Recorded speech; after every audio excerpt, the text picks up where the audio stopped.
Households across the country are under pressure again this morning after the Bank of Canada raised the interest rate yet again to 5%.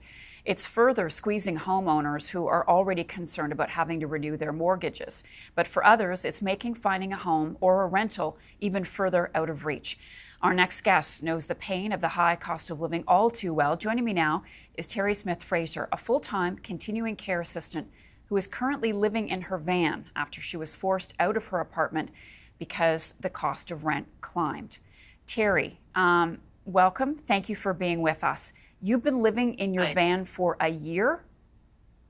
Yes. Just over a year now, I've been in my van. What led to this? Well, I was rent evicted, which is happening a lot, and the high cost of rents, I just couldn't afford an apartment. I couldn't afford anywhere to live. So I ended up buying a van, and I now live in a van. And you have a full-time job? Yeah, I work full-time at the hospital as a CCA. I've been there 25 plus years. And yeah, I can't afford to live in an apartment by myself. We should mention that you're in Halifax and you were priced out of the market. What did you find from searching for a home? Was the average price of shelter for an apartment for a single person? For a single person, like you might be able to get a one bedroom for around $1,800, which is, more than double what I was paying before. More than double? More than double than what I was paying before. And like to rent a room in somebody's house would cost over $1,000 a month. Could you ever imagine this for yourself?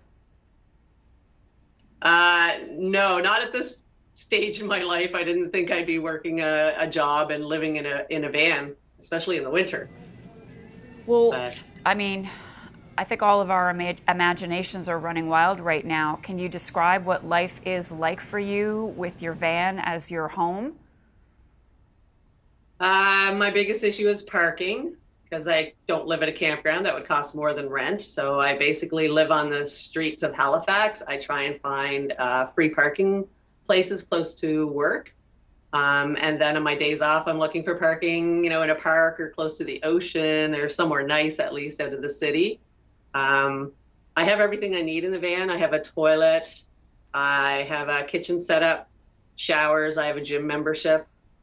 But that's basically how I live right now. What do family and friends say to you, Terry, about your living conditions? I think they're pretty used to it now. In the beginning, it was kind of, I think people weren't sure if I was going to be able to manage it, especially coworkers. I'm kind of adventurous, so my kids already knew that. Probably just felt like it was another adventure, but my coworkers didn't think that I should be doing it, I guess, or that there had to be another way. Do you have hope that someday you will have your own place again, a place that's not on four wheels, Terry? At this point, I don't think that's going to happen. I feel like rents and the cost of housing and stuff is just so expensive that I really don't want to use my money, all of my money, to go towards rent. So I think this has become my new lifestyle. Terry Smith-Fraser, thank you so much for joining us today. All the best to you. You're welcome.